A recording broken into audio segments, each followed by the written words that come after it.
بطور خاص میں نوجوانوں سے کہا کرتا ہوں، جوانیوں کی قدر کرو۔ تمہارے پاس بہت موقع ہے، جو موقع تمہیں ملا ہے اور کسی کو نہیں ملا۔ فضول گھوم پھر کر وقت ضائع نہ کرو۔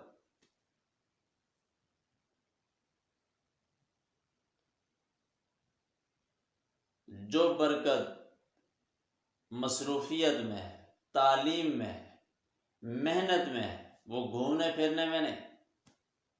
اپنی جوانیوں کو، صلاحیتوں کو، قابلیتوں کو کسی ٹھکانے لگاؤ، ورنہ کل پچھتاوا ہوگا۔ صرف پچھتاوا نہیں ہوگا، نقصان ہوگا۔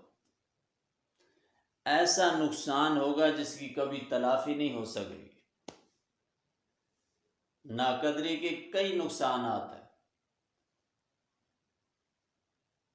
جن میں سے ایک نقصان یہ ہوگا، جب تم زندگی کی قدر نہیں کرو گے، تمہاری زندگی دوسروں کے اختیار میں چلی جائے گی۔ زندگی تمہاری ہوگی، کنٹرول دوسروں کا ہوگا۔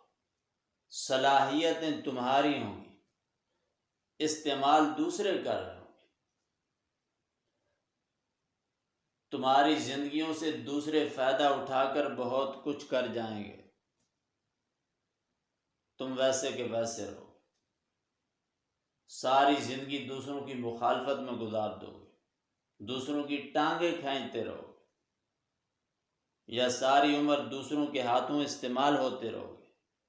جو جس طرح چاہے گا استعمال کر لے گا، تمہارا ذاتی کچھ بھی نہیں ہوگا، ہر بات میں دوسروں کے محتاج رہو گے۔ یہ حقیقت ہے، اس کی تردید کوئی بھی نہیں کر سکتا۔ پھر ہمارے میں اکثریت ایسی ہے جسے غلط مقاصد میں استعمال کیا جاتا ہے، ظلم و زیادتی میں، قتل و غارت میں۔ وہ اسے فخر سمجھتے ہیں۔ ایسے فخر کا کوئی فائدہ نہیں، نہ ایسی زندگی کا کوئی فائدہ ہے۔ دوسروں کے ہاتھوں کا کھلونا بننے سے بہتر یہ ہے، انسان اپنے دماغ سے سوچ سمجھ کر، اللہ کی ذات کو حاضر ناظر سمجھ کر زندگی گزارے۔ نہ کسی کو غلط مشورہ دے، نہ کسی کے غلط مشورے پہ عمل کرے، نہ کسی کو غلط رستہ لگائے، نہ کسی کے کہنے پہ غلط رستہ اختیار کرے۔ دماغ سے کام لے۔ اللہ سبحانہ و تعالیٰ نے اتنا بڑا دماغ کس لیے عطا کیا ہے؟ تاکہ ہم اس سے اپنا نفع اور نقصان پہچانیں، صحیح اور غلط کو سمجھیں، جائز اور ناجائز کو سمجھیں۔ ہماری کمزوری یہ ہے، ہم اپنے دماغ سے سمجھنے کی کوشش نہیں کرتے، دوسروں کے دماغ سے سمجھنے کی کوشش کرتے۔